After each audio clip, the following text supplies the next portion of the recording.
Metro ದರ ಏರಿಕೆ ಟೆನ್ಷನ್ನಲ್ಲಿದ್ದ ಪ್ರಯಾಣಿಕರಿಗೆ ಗುಡ್ ನ್ಯೂಸ್ ಸಿಕ್ಕಿದೆ. ನಾಳೆಯಿಂದ ಪರಿಷ್ಕರಣೆ ಆಗಬೇಕಾಗಿದ್ದ ಮೆಟ್ರೋ ದರ ಏರಿಕೆಗೆ ಬ್ರೇಕ್ ಬಿದ್ದಿದೆ. ಈ ಬಗ್ಗೆ ಸಂಸದ ತೇಜಸ್ವಿ ಸೂರ್ಯ ಮಾಹಿತಿ ಕೊಟ್ಟಿದ್ದಾರೆ. ನಮ್ಮ ಮನವಿಯನ್ನ ಕೇಂದ್ರ ಸರ್ಕಾರ ಪುರಸ್ಕರಿಸಿದೆ. ಹಾಗೆ ಮೆಟ್ರೋ ದರ ನಿಗದಿಗೆ ಹೊಸ ಸಮಿತಿ ರಚನೆ ಬಗ್ಗೆ ಕೇಂದ್ರಕ್ಕೆ ರಾಜ್ಯ ಸರ್ಕಾರ ಪತ್ರ ಬರೀಬೇಕು ಹೀಗಂತ ತೇಜಸ್ವಿ ಸೂರ್ಯ ಸಲಹೆ ಕೊಟ್ಟಿದ್ದಾರೆ. ಇನ್ನು ಬೆಂಗಳೂರು ಮೆಟ್ರೋ ದರ ಪರಿಷ್ಕರಣೆಗೆ ಸಂಬಂಧಪಟ್ಟಂತೆ ಇವತ್ತು ಪ್ರಯಾಣಿಕರ ಜೊತೆ ಸಂಸದ ತೇಜಸ್ವಿ ಸೂರ್ಯ ಚರ್ಚೆ ಮಾಡಲಿದ್ದಾರೆ. ಆರ್ವಿ ರಸ್ತೆ ಮೆಟ್ರೋ ನಿಲ್ದಾಣದಲ್ಲಿ ಮೆಟ್ರೋ ಪ್ರಯಾಣಿಕರ ಜೊತೆ ಚರ್ಚೆ ಮಾಡಲಿದ್ದಾರೆ. ನಾಳೆಯಿಂದ 5% ದರ ಏರಿಕೆ ಮಾಡುವ ಬಗ್ಗೆ ಮೆಟ್ರೋ ದರ ನಿಗದಿ ಸಮಿತಿ ಸೂಚನೆ ಕೊಟ್ಟಿತ್ತು. ಈ ಬೆನ್ನಲ್ಲೇ ನಾಳೆಯಿಂದ ದರ ಏರಿಕೆ ಆಗಲ್ಲ ಅಂತ ತೇಜಸ್ವಿ ಸೂರ್ಯ ಮಾಹಿತಿ ಕೊಟ್ಟಿದ್ದಾರೆ. ಈ ಬೆಳವಣಿಗೆ ಬಳಿಕ ಈಗ ತೇಜಸ್ವಿ ಸೂರ್ಯ ಸಂವಾದ ನಡೆಸಲಿದ್ದಾರೆ. ನಮ್ಮ ಮೆಟ್ರೋ ಪ್ರಯಾಣ ದರ ಏರಿಕೆ ವಿಚಾರಕ್ಕೆ ತಾರ್ಕಿಕ ಅಂತ್ಯ ಕಾಣೋ ಲಕ್ಷಣಗಳು ಕಾಣಿಸ್ತಾ ಇಲ್ಲ. ರಾಜಕೀಯ ಜಟಾಪಟಿಗೆ ಕಾರಣ ಆಗಿರೋ ಮೆಟ್ರೋ ಪ್ರಯಾಣ ದರದ ಏರಿಕೆ ವಿಷಯವಾಗಿ ರಾಜ್ಯ ಸರ್ಕಾರ ವಿರುದ್ಧ ಕಮಲ ಪಡೆ ಸಿಡಿದೆದ್ದಿದೆ. ಇವತ್ತು ಮೆಟ್ರೋ ನಿಲ್ದಾಣದಲ್ಲಿ ವಿಭಿನ್ನ ಪ್ರತಿಭಟನೆ ಮಾಡಲಿದ್ದಾರೆ. ಮೆಟ್ರೋ ದರ ಕಮಿಟಿ ಮುಂದೆ ರಾಜ್ಯ ಸರ್ಕಾರದ ವಾದವನ್ನ ಜಗಜ್ಜಾಹೀರು ಮಾಡೋಕೆ ಪ್ಲಾನ್ ಮಾಡಿದ್ದು, ರಾಜ್ಯ ಸರ್ಕಾರದ ನಿಲುವು ಬರೆದಿರುವ ಟಿ ಶರ್ಟ್ ಧರಿಸಿ ಬೆಳಗ್ಗೆ 11ಕ್ಕೆ ಆರ್ವಿ ರಸ್ತೆ ಮೆಟ್ರೋ ನಿಲ್ದಾಣದ ಮುಂದೆ ಪ್ರತಿಭಟನೆ ಮಾಡಲಿದ್ದಾರೆ. ಮಾರ್ಚ್ ಮೊದಲ ವಾರ ಬಜೆಟ್ ಅಧಿವೇಶನ ನಡೆಯಲಿದೆ. ಬಜೆಟ್ ಪೂರ್ವಭಾವಿ ಸಭೆಯಲ್ಲಿ ಸಿಎಂ ಸಿದ್ದರಾಮಯ್ಯ ಫುಲ್ ಬ್ಯುಸಿ ಆಗಿದ್ದಾರೆ. ಇದರ ಬೆನ್ನಲ್ಲೇ ಕಾಂಗ್ರೆಸ್ ಶಾಸಕರ ವಿದೇಶಿ ಪ್ರವಾಸದ ಚರ್ಚೆ ಜೋರಾಗಿದೆ. ಕೈಪಾಳ್ಯದಲ್ಲಿ 50ಕ್ಕೂ ಹೆಚ್ಚು ಶಾಸಕರು ವಿದೇಶಿ ಪ್ರವಾಸಕ್ಕೆ ಹೋಗೋಕೆ ಸಿದ್ಧತೆ ಮಾಡಿಕೊಳ್ತಾ ಇದ್ದು, ಇದರ ಬೆನ್ನಲ್ಲೇ ಸಿಎಂ ಅಲರ್ಟ್ ಆಗಿದ್ದಾರೆ. ಶಾಸಕರ ವಿದೇಶಿ ಪ್ರವಾಸದ ಹಿನ್ನೆಲೆ ಏನು, ಪ್ರವಾಸದ ಹಿಂದಿನ ಸೂತ್ರಧಾರ ಯಾರು, ಬಜೆಟ್ ಅಧಿವೇಶನದ ಸಂದರ್ಭದಲ್ಲಿ ಶಾಸಕರ ವಿದೇಶಿ ಪ್ರವಾಸ ಯಾಕೆ, ಹೀಗಂತ ತಮ್ಮ ಶಾಸಕರ ನಡೆಯ ಬಗ್ಗೆ ಸಿಎಂ ಸಿದ್ದರಾಮಯ್ಯ ಅಲರ್ಟ್ ಆಗಿದ್ದಾರೆ. ಅಪ್ಪನೇ 5 ವರ್ಷ ಸಿಎಂ ಅಂತ ಹೇಳಿರುವ ಸಿದ್ದರಾಮಯ್ಯ ಪುತ್ರ ಯತೀಂದ್ರ ಹೇಳಿಕೆ ಕಾಂಗ್ರೆಸ್ ಪಕ್ಷದಲ್ಲಿ ಹಲ್ಚಲ್ ಹಬ್ಬಿಸುತ್ತಿದೆ. ಯತೀಂದ್ರ ಮಾತಿಗೆ ಡಿಸಿಎಂ ಡಿಕೆ ಶಿವಕುಮಾರ್ ಮತ್ತೊಮ್ಮೆ ತಿರುಗೇಟು ಕೊಟ್ಟಿದ್ದಾರೆ. ರಾಯಚೂರಲ್ಲಿ ಮಾತನಾಡಿದ ಡಿಕೆಶಿ, ಯತೀಂದ್ರ ಸಿದ್ದರಾಮಯ್ಯ ನಮ್ಮ ಹೈಕಮಾಂಡ್, ಈಗ ಸಿಎಂ ಸಿದ್ದರಾಮಯ್ಯ ಅವರಿಗಿಂತ ಸ್ವಲ್ಪ ಯತೀಂದ್ರ ಹೈಕಮಾಂಡ್, ಕಾಲ ಹೇಳ್ತದೆ ಅಂತ ಡಿಕೆ ಶಿವಕುಮಾರ್ ಮಾರ್ಮಿಕವಾಗಿ ನುಡಿದಿದ್ದಾರೆ. ನಿನ್ನೆ ಹೇಳಿದ್ದೀನಿ ಅವ್ರು ನಮ್ಮ ಹೈಕಮಾಂಡ್ ಅಂತ. ನೋಡ್ರಿ, ಸಿದ್ದರಾಮಯ್ಯ ಏನು ಹೇಳಿದ್ದಾರೆ, ಈಗ ಸಿದ್ದರಾಮಯ್ಯನಕ್ಕಿನ್ನ ಅವ್ರು ಸ್ವಲ್ಪ ಹೈಕಮಾಂಡ್, ಸಿದ್ದರಾಮಯ್ಯ ಹೈಕಮಾಂಡ್ ಅಂತ ಹೇಳಿದ್ದಾರೆ. ಇವರು ಅವ್ರಿಗಿನ್ನ ಮೇಲೆ ಹೇಳ್ತಾ ಇದ್ದಾರೆ, ಕಾಲ ಹೇಳ್ತದೆ. ಗ್ರೇಟರ್ ಬೆಂಗಳೂರು ಪ್ರಾಧಿಕಾರ ಚುನಾವಣೆಗೆ ಸಂಬಂಧಪಟ್ಟಂತೆ ವಾರ್ಡ್ ವಾರು ಕರಡು ಮತದಾರರ ಪಟ್ಟಿಯನ್ನು ರಾಜ್ಯ ಚುನಾವಣಾ ಆಯೋಗದ ನಿರ್ದೇಶನದಂತೆ ಪ್ರಕಟಿಸಲಾಗಿದೆ. ಈ ಪಟ್ಟಿಯನ್ನು ಆಧರಿಸಿ ವಾರ್ಡ್ಗಳ ವಿಂಗಡಣೆ ಮಾಡಲಾಗುತ್ತೆ. ಆದ್ದರಿಂದ ಜಿಬಿಎ ವ್ಯಾಪ್ತಿಯ ಕ್ಷೇತ್ರಗಳ ಮತದಾರರು ಈ ವಿಂಗಡಣೆಯ ಕುರಿತು ಮಾಹಿತಿ ಪಡೆದು ತಮ್ಮ ಹೆಸರುಗಳನ್ನು ವಾರ್ಡ್ ಮತ್ತು ಮತಗಟ್ಟೆಗಳಲ್ಲಿರುವಂತೆ ಪರಿಶೀಲಿಸಿಕೊಳ್ಳೋಕೆ ತಿಳಿಸಿದೆ. ಈ ಬಗ್ಗೆ ಯಾವುದಾದ್ರೂ ಆಕ್ಷೇಪಣೆ ಇದ್ದಲ್ಲಿ ಸಂಬಂಧಪಟ್ಟ ಮತದಾರರ ನೋಂದಣಾಧಿಕಾರಿಗಳಿಗೆ ಮನವಿ ಸಲ್ಲಿಸಿ ಸರಿಪಡಿಸಿಕೊಳ್ಳಬೇಕು ಅಂತ ಮನವಿ ಮಾಡಲಾಗಿದೆ. ಕೊನೆಗೂ ಬೆಣ್ಣೆಹಳ್ಳ ಪ್ರವಾಹ ನಿಯಂತ್ರಣ ಹಾಗೂ ತಡೆಗೋಡೆ ಕಾಮಗಾರಿಗೆ ಶಿಲಾನ್ಯಾಸ ನೆರವೇರಿಸಲಾಗುತ್ತಿದೆ. ಬೆಣ್ಣೆಹಳ್ಳ ಸಂತ್ರಸ್ತರ ಸಮಸ್ಯೆ ಬಗ್ಗೆ ನ್ಯೂಸ್ 18 ಕನ್ನಡ ನಮ್ಮೂರಲ್ಲಿ ನ್ಯೂಸ್ 18 ಕಾರ್ಯಕ್ರಮದ ಮೂಲಕ ಅಧಿಕಾರಿಗಳ ಗಮನಕ್ಕೆ ತರೋ ಕೆಲಸ ಮಾಡಿತ್ತು. ಇದೀಗ ನಮ್ಮೂರಲ್ಲಿ ನ್ಯೂಸ್ 18 ವರದಿ ಫಲಶ್ರುತಿಯಾಗಿದ್ದು, ಬೆಣ್ಣೆಹಳ್ಳ ಸಂತ್ರಸ್ತರಿಗೆ ಶಾಶ್ವತ ಯೋಜನೆ ರೂಪಿಸಲಾಗಿದೆ. ಇವತ್ತು 350 ಕೋಟಿ ವೆಚ್ಚದ ಯೋಜನೆಗೆ ಸಿಎಂ ಸಿದ್ದರಾಮಯ್ಯ ಭೂಮಿ ಪೂಜೆ ಮಾಡಲಿದ್ದಾರೆ.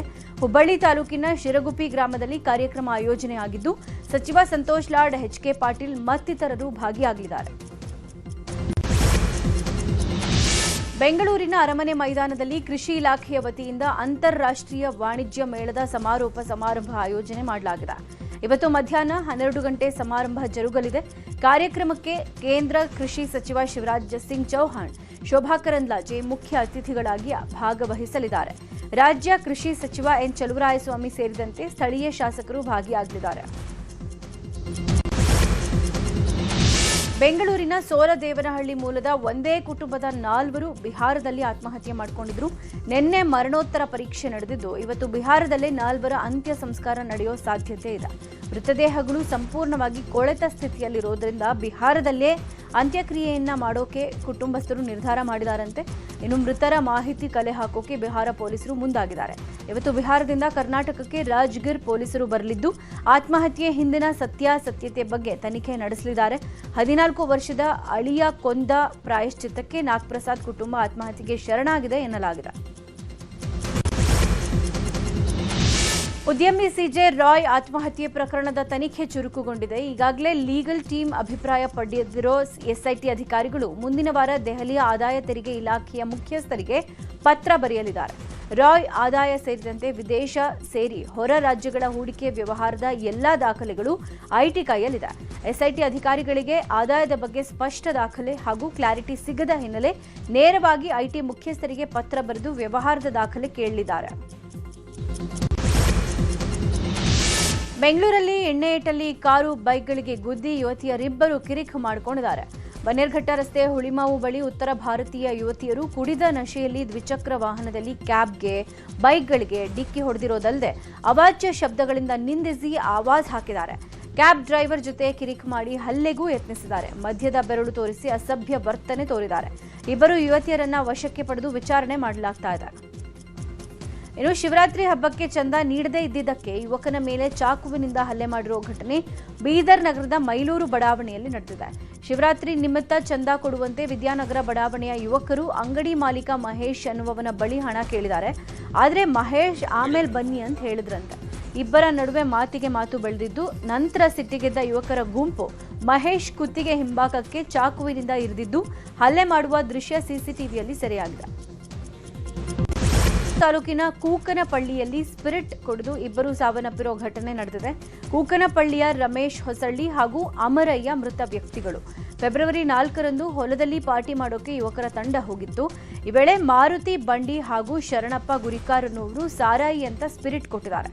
ಅದನ್ನು ಕುಡಿದ 4ರಲ್ಲಿ ಇಬ್ಬರು ಸಾವನ್ನಪ್ಪಿದ್ದಾರೆ. ಇನ್ನಿಬ್ಬರ ಸ್ಥಿತಿ ಚಿಂತಾಜನಕವಾಗಿದೆ. ಘಟಾವಿಗೆ ಬಂದಿದ್ದ ಬಾಳೆ ಬೆಳೆಗೆ ದುಷ್ಕರ್ಮಿಗಳು ಬೆಂಕಿ ಹಚ್ಚಿರೋ ಘಟನೆ ಕೊಪ್ಪಳ ತಾಲೂಕಿನ ಬೇಳೂರು ಗ್ರಾಮದಲ್ಲಿ ನಡೆದಿದೆ. ಫಕೀರಪ್ಪ ಸುಣಗಾರ ಅನ್ನೋರು ಸುಮಾರು 5 ಲಕ್ಷ ರೂಪಾಯಿ ಖರ್ಚು ಮಾಡಿ ಬಾಳೆ ಬೆಳೆ ಹಾಕಿದ್ರು. ಆದರೆ ಕಿಡಿಗೇಡಿಗಳು ಬೆಳೆಗೆ ಬೆಂಕಿ ಹಚ್ಚಿದ್ದಾರೆ. ಬೆಂಕಿಗೆ ಬಾಳೆ ಬೆಳೆ ಸಂಪೂರ್ಣ ಸುಟ್ಟು ಕರಕಲಾಗಿದೆ. ಇನ್ನು ಬೆಳಗಾವಿ ಜಿಲ್ಲೆಯ ಬೈಲಹೊಂಗಲ ತಾಲೂಕಿನ ಹೋಳಿ ಹೊಸೂರ ಗ್ರಾಮದಲ್ಲಿ ಶಾರ್ಟ್ ಸರ್ಕ್ಯೂಟ್ನಿಂದ ಮನೆ ಧಗಧಗ ಹೊತ್ತಿ ಉರಿದಿದೆ. ತುಕಾರಾಂ ಭಜಂತ್ರಿ ಅನ್ನೋರಿಗೆ ಸೇರಿದ ಮನೆಯಲ್ಲಿ ಬೆಂಕಿ ಅವಘಡ ನಡೆದಿರೋದು. ಲಕ್ಷಾಂತರ ರೂಪಾಯಿ ಮೌಲ್ಯದ ವಸ್ತುಗಳು ಸುಟ್ಟು ಭಸ್ಮವಾಗಿವೆ. ಜ್ಯೋತಿಷಿ ಕಮಲಾಕರ್ ಭಟ್ ಜೊತೆ ಸೇರಿ ಗಂಡನ ಹತ್ಯೆ ಕೇಸ್ನ ಸತ್ಯ ದಿನಕ್ಕೊಂದು ಬಯಲಾಗ್ತಾ ಇದೆ. ಕೊಲೆ ಮಾಡೋ ಮುನ್ನ ಕಮಲಾಕರ್ ಭಟ್ ಮತ್ತು ಸುಚಿತ್ರಾ ಸಿದ್ದಾಪುರ ಠಾಣೆಗೆ ಹೋಗಿದ್ರಂತೆ. ಮಗಳನ್ನ ಕರೆಸಿ ನನ್ನ ಜೊತೆ ಕಳಿಸಿ ಅಂತ ಸುಚಿತ್ರಾ ಕೇಳಿದ್ರು. ಆದರೆ ನಿಮ್ಮ ಕಿರುಕುಳ ತಡೆಯಲಾಗದೆ ಅವಳು ತಂದೆ ಕಡೆಗೆ ಬಂದಿದ್ದಾಳೆ, ನಾಳೆ ಬೆಳಗ್ಗೆ ಕರೆಸಿ ಮಾತಾಡಿಸ್ತೀವಿ ಅಂತ ಪೊಲೀಸರು ಹೇಳಿದ್ರಂತೆ. ಒಂದಿನದವರೆಗೂ ಕಾಯೋ ತಾಳ್ಮೆ ಇಲ್ಲದ ಸುಚಿತ್ರಾ ಹುಡುಗರಿದ್ದಾರೆ ಅಂತ ಧೈರ್ಯದಲ್ಲಿ ಕಾರ್ ತಿರುಗಿಸ್ಕೊಂಡು ಅವರ ಗುಪ್ಪಕ್ಕೆ ಹೋಗಿದ್ದಾಳೆ. ರಾತ್ರೋರಾತ್ರಿ ಗಲಾಟೆ ಮಾಡಿ ವಸಂತ್ನನ್ನ ಕೊಲೆ ಮಾಡಿದಾಳೆ. ಊರಲ್ಲಿ ಖಾಲಿ ಬಾಟಲ್ ವೀಳ್ಯದೆಲೆ ಕಡಲೆಪುರಿ ಮಾರ್ತಾ ಇದ್ದ ಕಮಲಾಕರ್ ಭಟ್ ಜ್ಯೋತಿಷ್ಯ ಆದ ರಹಸ್ಯವೇ ರೋಚಕ. 2005ರಿಂದ ಊರಲ್ಲಿ ನಾಪತ್ತೆ ಆಗಿದ್ದ ಕಮಲಾಕರ್ ಭಟ್ ಕೇರಳದಲ್ಲಿ ಜ್ಯೋತಿಷ್ಯ ಶಾಸ್ತ್ರ ವಶೀಕರಣ ವಿದ್ಯೆ ಕಲಿತು ಬಂದಿದ್ದಂತೆ. ಬಳಿಕ ಊರಲ್ಲಿ ಜ್ಯೋತಿಷ್ಯ ಶಾಸ್ತ್ರವನ್ನ ಆರಂಭ ಮಾಡಿ ತದನಂತರ ಬೆಂಗಳೂರಿಗೆ ಹೋಗಿದ್ದಂತೆ.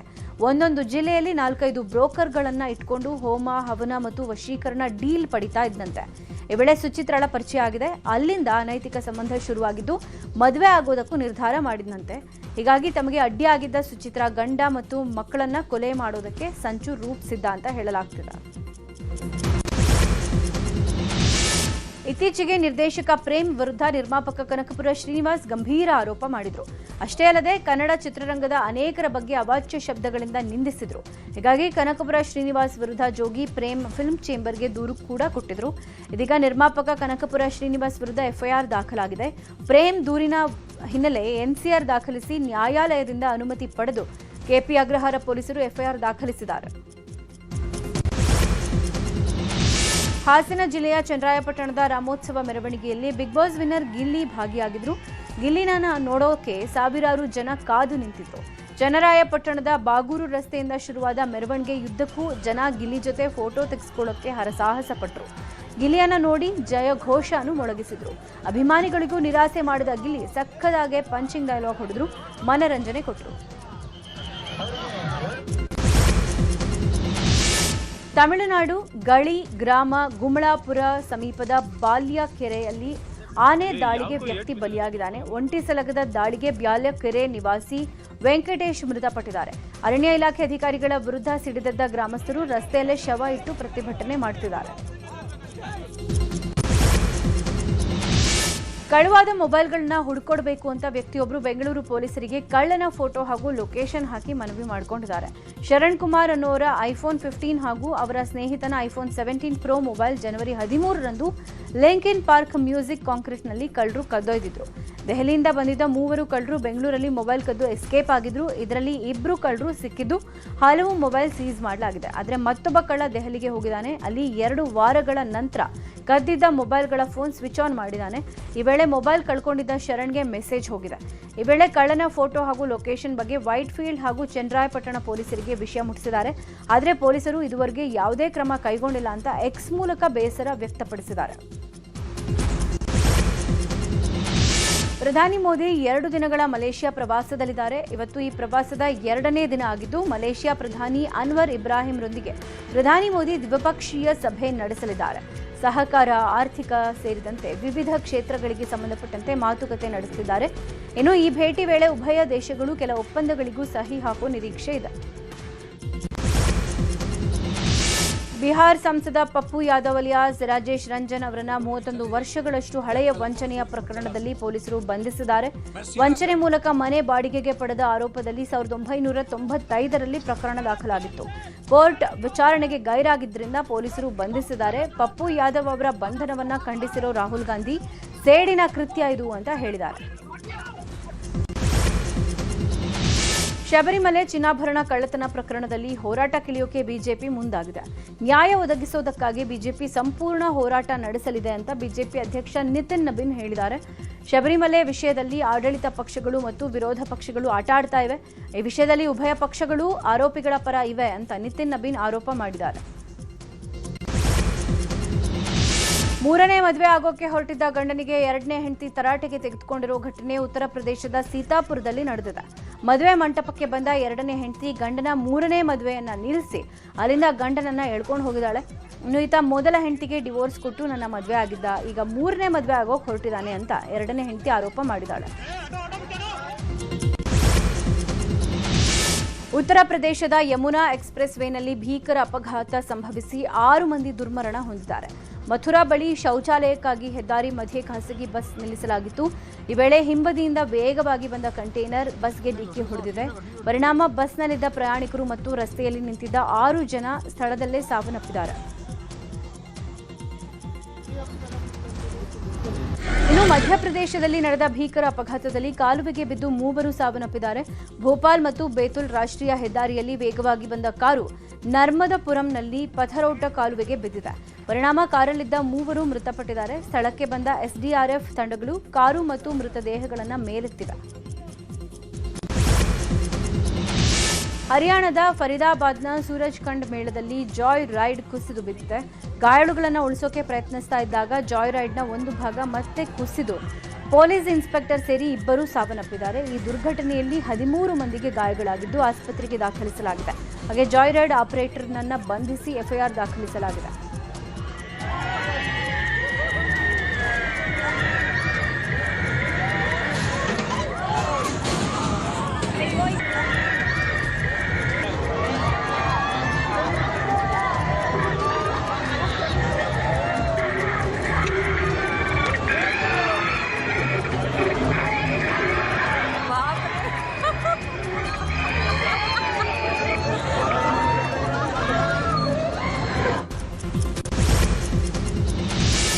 ಆಫ್ರಿಕಾದ ಸುಡಾನ್ನಲ್ಲಿ ಯುದ್ಧದ ಭೀತಿ ಎದುರಾಗಿದೆ. ಹೀಗಾಗಿ ಸಾವಿರಾರು ಜನ ದೇಶ ಬಿಟ್ಟು ಹೋಗ್ತಾ ಇದ್ದಾರೆ. ಆದರೆ ದೇಶ ತೊರೆಯುತ್ತಾ ಇದ್ದ ವಾಹನಗಳ ಮೇಲೆ ಅರೆ ಸೇನಾಪಡೆ ಡ್ರೋನ್ ದಾಳಿ ನಡೆಸಿದೆ. ಈ ದಾಳಿಯಲ್ಲಿ 8 ಮಕ್ಕಳು ಸೇರಿದಂತೆ 24 ಮಂದಿ ಸಾವನ್ನಪ್ಪಿದ್ದಾರೆ.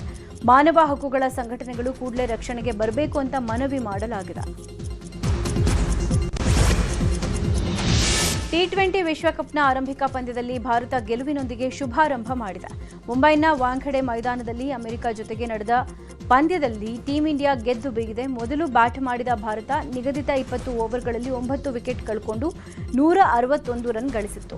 162 ರನ್ಗಳ ಗುರಿ ಬೆನ್ನಟ್ಟಿದ ಅಮೆರಿಕ ಪಡೆ 20 ಓವರ್ಗಳಲ್ಲಿ 8 ವಿಕೆಟ್ ಕಳ್ಕೊಂಡು 132 ರನ್ ಗಳಿಸಕ್ಕಷ್ಟೇ ಶಕ್ತ ಆಯಿತು.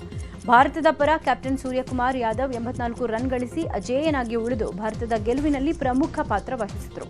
ಇನ್ನು ಬೌಲಿಂಗ್ನಲ್ಲಿ ಸಿರಾಜ್ 3 ವಿಕೆಟ್ ಕಬಳಿಸಿದ್ರು. ಹರ್ಷದೀಪ್ ಸಿಂಗ್, ಅಕ್ಷರ್ ಪಟೇಲ್ ತಲಾ 2 ವಿಕೆಟ್, ವರುಣ್ ಚಕ್ರವರ್ತಿ 1 ವಿಕೆಟ್ ಪಡ್ಕೊಂಡಿದ್ರು. ರಜನಿಕಾಂತ್ ಕಮಲ್ ಹಾಸನ್ ತುಂಬಾ ವರ್ಷಗಳ ನಂತರ ಒಟ್ಟಾಗಿ ನಟಿಸ್ತಾ ಇದ್ದಾರೆ. ಜೈಲರ್ ಖ್ಯಾತಿಯ ನೆಲ್ಸನ್ ಈ ಸಿನಿಮಾವನ್ನ ನಿರ್ದೇಶನ ಮಾಡಲಿದ್ದಾರೆ. ಸದ್ಯ ಇದರ ಪ್ರೊಮೋ ಶೂಟ್ ನಡೆದಿದೆ. ಕಮಲ್ ರಜನಿ ಒಟ್ಟಾಗಿ ಶೂಟ್ನಲ್ಲಿ ಪಾಲ್ಗೊಂಡಿದ್ದಾರೆ.